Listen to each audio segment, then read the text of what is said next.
Subscribe कीजिए हमारे channel tech savvy Hindi को और बेल आइकन को दबाइए लेटेस्ट टेक्नोलॉजी वीडियोस और सोशल मीडिया न्यूज़ सबसे पहले देखने के लिए। You will hear a conversation between a senior librarian and a woman interested in working at the library. First, you have some time to look at questions 1 to 7 on pages 109 and 110.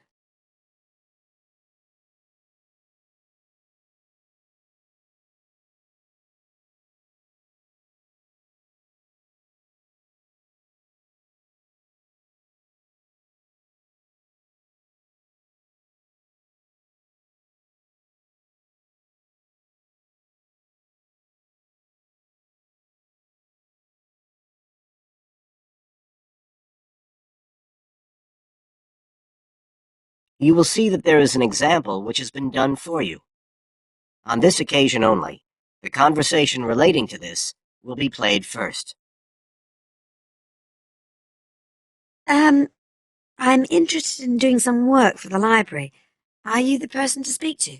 Yes. Right. Well, what sort of work are you interested in? Well, I've just come to live here in Australia. I don't want a full-time job until my children have settled down, but I really need to get out of the house a bit. And I heard you need voluntary workers for various projects? Right. The woman is interested in voluntary work, so C has been circled in the example. Now we shall begin. You should answer the questions as you listen, because you will not hear the recording a second time. Listen carefully and answer questions 1 to 7. I'm interested in doing some work for the library. Are you the person to speak to? Yes. Right. Well, what sort of work are you interested in? Well, I've just come to live here in Australia. I don't want a full-time job until my children have settled down, but I really need to get out of the house a bit. And I heard you need voluntary workers for various projects? Right. But I don't know if I have the right skills. Well, we do provide training. Oh, We always include an orientation to the library, together with emergency procedures. That's fire regulations, emergency exits, first aid so you can cope with accidents or sudden illness. Things like that which are necessary for anyone who's working with the public. Then we give specialist training for particular projects, like using our database system. I do have quite good computer skills, in fact. Oh, great.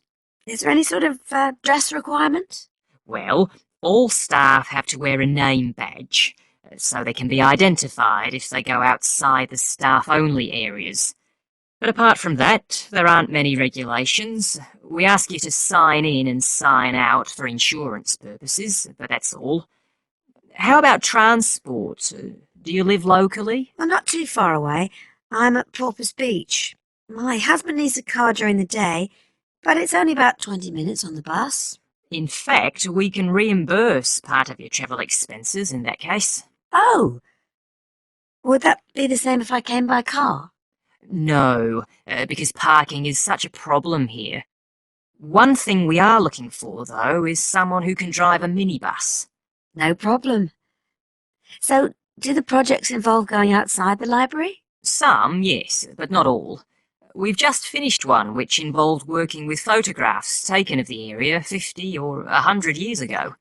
It basically involved what we call encapsulation. Putting them in some sort of covers to keep them safe? Exactly. It's time-consuming work, and we were very grateful to have help with it. Then, sometime next year, we're hoping to begin working on an initiative involving the sorting and labelling of objects relating to local history. We'll be needing help with the cataloguing. Well, I'd definitely be interested. How about at present? Well, we have a small team who work to support those who are unable to read. Working with the blind? Yes, or other groups who have reading difficulties. We provide volunteers with equipment so that they can take books home with them and read them aloud onto CDs. We're gradually building up a collection that can be lent to those who need them. I can see it would be useful, but I'd really like to do some sort of work where I can get the chance to meet people. How about reading stories to children? That's done by our regular staff. But we do have another project.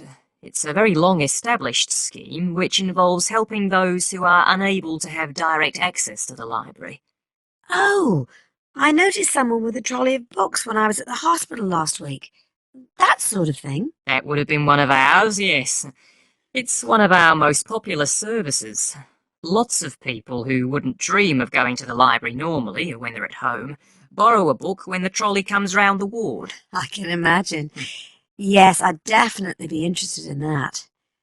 Right, so how do I enroll? Well, we do ask all volunteers to commit themselves to a regular period each week. I could probably do 5 or 6 hours. Oh, be careful not to take on too much. But we do need someone for a couple of afternoons, from 2 to 4, so 4 hours altogether. That sounds fine. Before you hear the rest of the conversation, you have some time to look at questions 8 to 10 on page 110.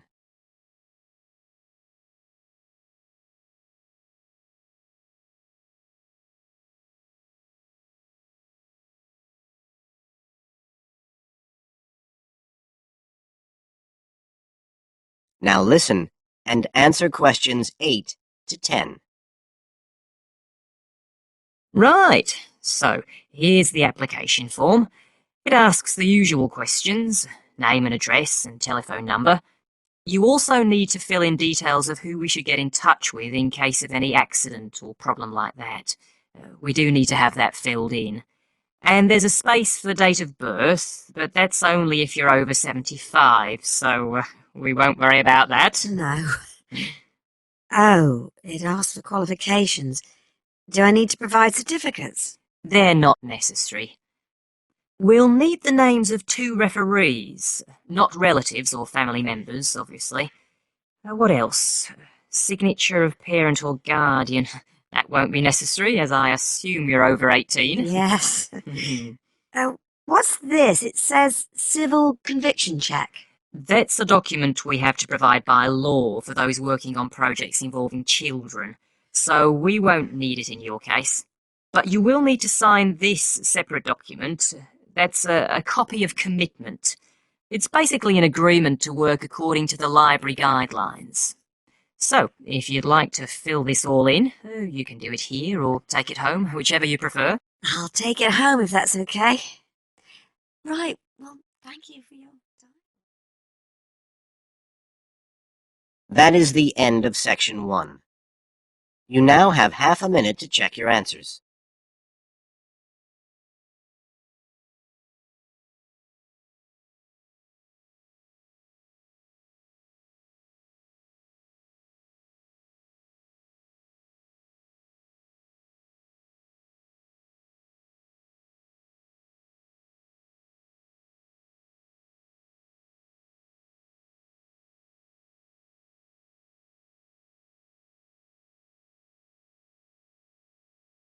Now turn to section 2 on page 111.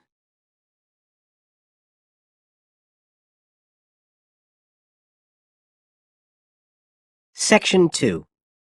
You will hear part of a local radio program about fighting air pollution in Canadian towns. First, you have some time to look at questions 11 to 14 on page 111.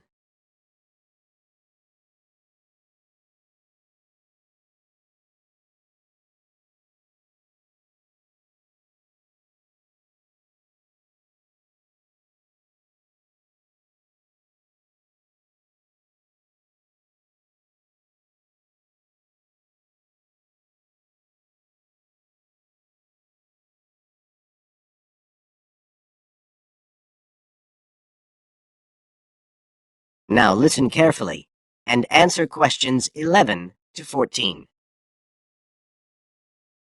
Good morning, folks, and welcome to the information roundup on your own local radio station. This is Larry Knowles talking to you this morning on Tuesday, the 25th of May. And the first item coming up is a reminder to you all out there about Canadian Clean Air Day, which is on June 6th. In case you weren't around for the last one, This is a chance for Canadians everywhere to focus on the problems of air pollution and to actually try to do something to help reduce the problem. How many Canadians do you think die annually because of air pollution? 2,000? 3,000?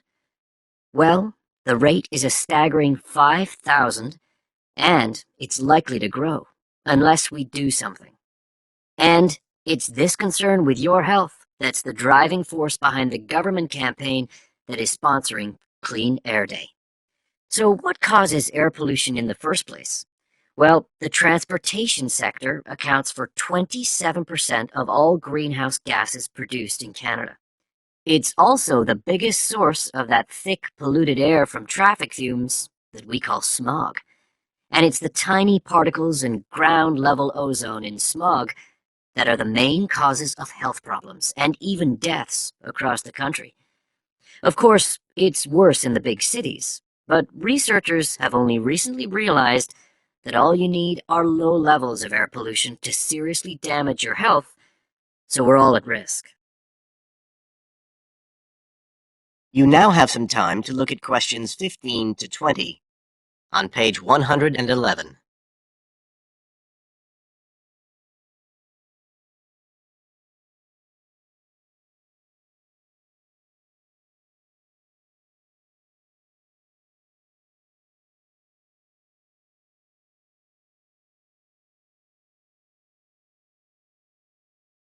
Now listen and answer questions 15 to 20. So, what can we do to fight air pollution? Well, it should be pretty obvious by now that the way we get to and from work every day can have a big impact on the air we breathe. So the easiest action you can take on Clean Air Day is to accept what we call the commuter challenge and get to work on foot or by cycling for a change. If you have to use your car, try carpooling and share the drive, or better still, use public transit. If everyone tries this for just one day, you'll be amazed by the difference it can make to the air in our towns and cities. But there's more you can do to improve air quality. For example, you can plant trees. And if you don't have a garden, then you can do your bit in other ways. For instance, did you know that modern, improved wood stoves can reduce wood smoke by as much as 80 to 90%? So you can make a big difference if you upgrade the appliances you use in your home. The government is also working hard on your behalf to clean up our air. Its priority is to reduce the emissions that cause smog, and they have clear plans to get there. Last year, Canada and the United States agreed to reduce emissions on both sides of the border between the two countries, and they plan to reach their targets in the next few years.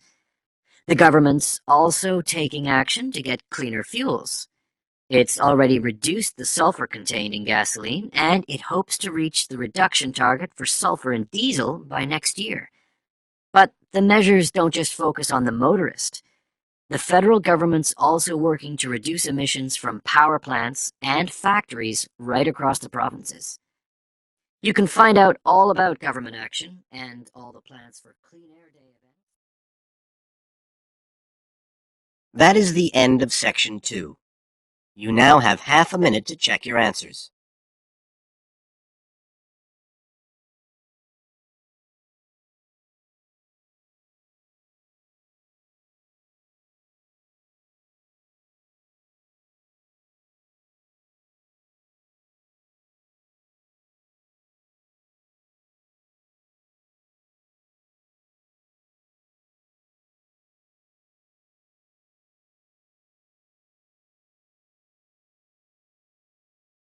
Now turn to section 3 on page 112.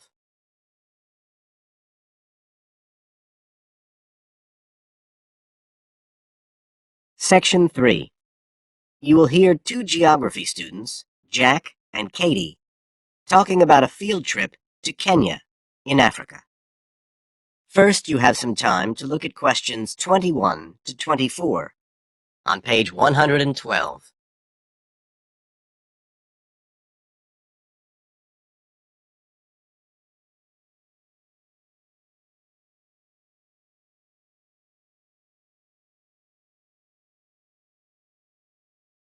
Now listen carefully and answer questions 21 to 24. Katie, hi. Thanks for inviting me round. Oh, thanks for coming. I know you're up to your neck in finals revision, but I've got to make up my mind about next year's geography field trip, and I'd really like your advice. We've got to choose between an African trip and one in Europe. They've told us a bit about both trips in the lecture, but I really can't make up my mind. And I know you did the African one last year. That's right. So, where exactly did you go? I mean, I know it was in Kenya, in East Africa. Yes. Well, we were right up in the northwest of the country. It was beautiful. We stayed in a place called the Marich Pass Field Studies Centre. Right. Dr. Rose said the accommodation was traditional African-style cottages. He had a special name for them. Bandas. Yes, they're fine. You have to share, 2 or 3 people together. They're pretty basic, but you have a mosquito net. They don't provide spray, though, so remember to take plenty with you. You'll need it. And there's no electricity in the field centre. You'll have hurricane lamps instead. They give a good light. It's no problem. What about places to study? Dr. Rose said there was a library? Yes, but it's quite small. There's a lecture room as well, but most of us worked out in the open air. There are plenty of places outside, and it's so beautiful. You're right in the middle of the forest clearing. I gather it's a relatively unmodernized area. Definitely. They actually set up the centre there because it's on the boundaries of 2 distinct ecological zones. The mountains, where the people are mainly agriculturalists, and the semi-arid plains lower down, where they're semi-nomadic pastoralists. Before you hear the rest of the conversation, you have some time to look at questions 25 to 30 on page 112.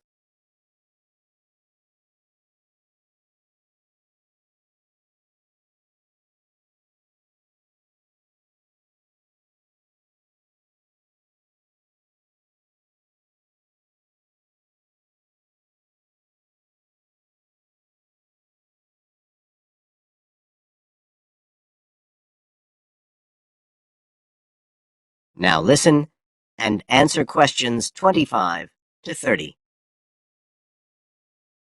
So, how much chance did you get to meet the local people there? Did you get the chance to do interviews?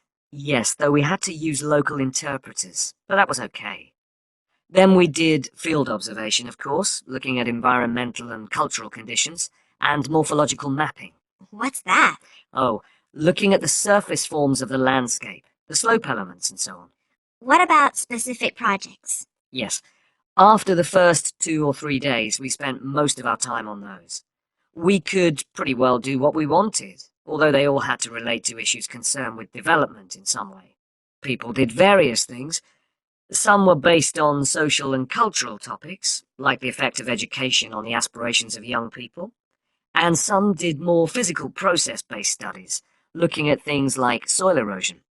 My group actually looked at issues relating to water, things like sources such as rivers and wells, and quality and so on. It was a good project to work on, but a bit frustrating. We felt we needed a lot more time, really. Right. Dr. Rowe did say something about limiting project scope. Yes, he told us that too at the beginning, and I can see why now. What else? Well, we had some good trips out as part of the course. We went to a market town, a place called Sigor. That was to study distribution. And to look at agricultural production, we went to the Weiwei Valley. That's an important agricultural region. And what about animals? Did you have a chance to go to a national park? Sure. We did a trip on the last day, on the way back to the airport at Nairobi. But actually, there was lots of wildlife at the field centre. Vervet monkeys and baboons and lizards. It does sound good. It was excellent, I'd say. In terms of logistics, it was very well run. But it was more than that. I mean, it's not the sort of place I'd ever have got to on my own. And it was a real eye-opener. It got me really interested in development issues and the way other people live. I did find it frustrating at the time that we couldn't get as far as we wanted on the project. But actually, I'm going to follow it up in my dissertation. So it's given me some ideas and data for that as well. So you'd say it was worth the extra money? Definitely. That is the end of section 3. You now have half a minute to check your answers.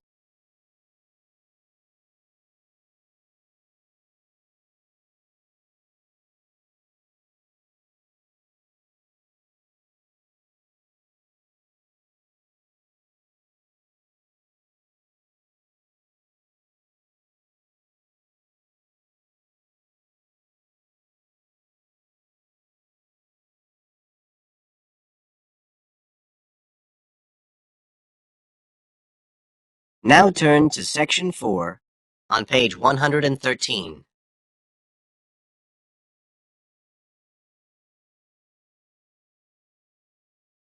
Section 4. You will hear a presentation by a student about a website she has designed for a supermarket. First, you have some time to look at questions 31 to 40 on pages 113 and 114.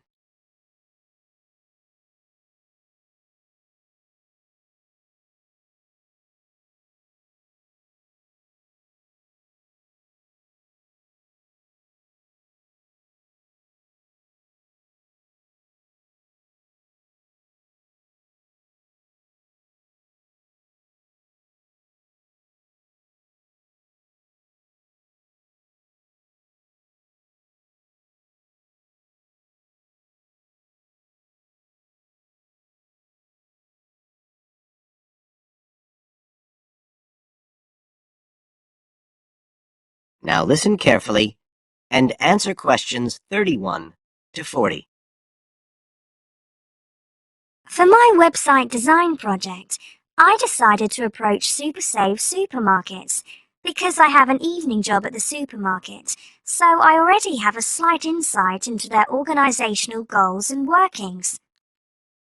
The field research for my project was in 2 stages. First, I had an interview with Mr. Dunn, who is in charge of SuperSave's customer care department. I discussed the project with him in order to identify the supermarket's requirements. Mr. Dunn said customers are often unwilling to make a face-to-face complaint when they've experienced difficulties with a product or a member of staff or anything related to the supermarket. So he said a website which allowed members of the public to get in touch with the organization and bring the problem to their attention in a private manner might be very useful. And we agreed that I'd work on this.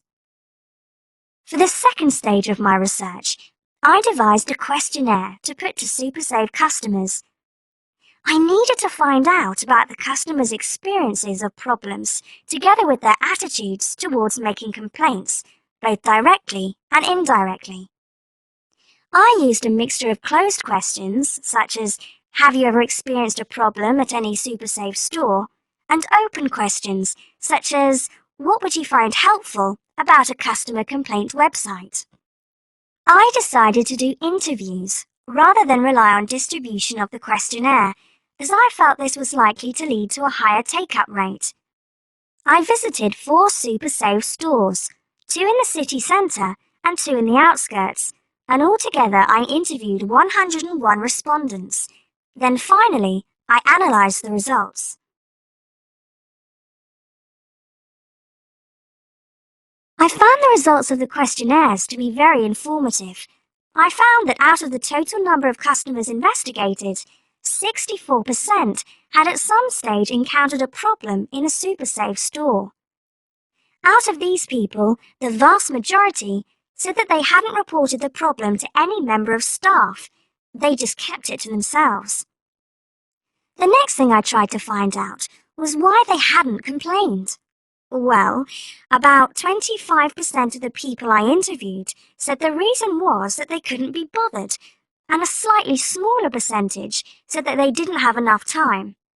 But 55% said the reason was that they felt intimidated. I finally asked if they would be more likely to complain if they didn't have to do it face to face, and nearly everyone I asked said that they would, 95% to be exact. I then set about designing the website to meet these needs. Once I'd completed the website, I made another appointment with Mr. Dunn to find out what he thought of it. Mr. Dunn said he felt that the pages would benefit his organisation by giving customers a new way of expressing their complaints and by making it easier to collect complaints, identify specific places where service and customer care were not as good as they should be, and act upon them accordingly. SuperSave is already a highly customer-orientated organisation, and he thought our website would be an excellent addition to their customer care effort. This is all well and good, but there still remains the general problem with websites, that there's a lack of access to online computers. Surprisingly, in my survey, I found that 88% of those interviewed had access to the internet, which I felt was quite high. But this access wasn't always direct. For some people, it was through their children and grandchildren and neighbours and so on, rather than being readily available in their own homes. This could prove to be a major drawback to the site, but it is still better to have it now to get the edge over competitors, however slight, and in the very near future, it is expected that almost everyone will have direct access to the internet. Another thing to consider is that at the moment I can only base our conclusions on data gathered from a tiny fraction of the supermarket's customer base. In order to get a better idea of how the site is doing and to see how well I have met my objectives, the site will need to have been up and running for at least a few months. After this time, it'll be possible to see whether or not people are actually using the site and if it's helping to make improvements to their customer service. It would also be interesting to study the effect of the site on staff at the supermarket. Morale could be dented as more complaints come in. Staff may feel they are being unfairly criticised and that there is no need for another way for customers to complain. But also, the site could boost morale by making staff come together to overcome the constructive criticism, and they may gain more job satisfaction by knowing that they are making a difference to the customer. So, overall, I feel my website has met my objectives, but there is scope for improvement and expansion. Are there any questions? That is the end of section 4. You now have half a minute to check your answers.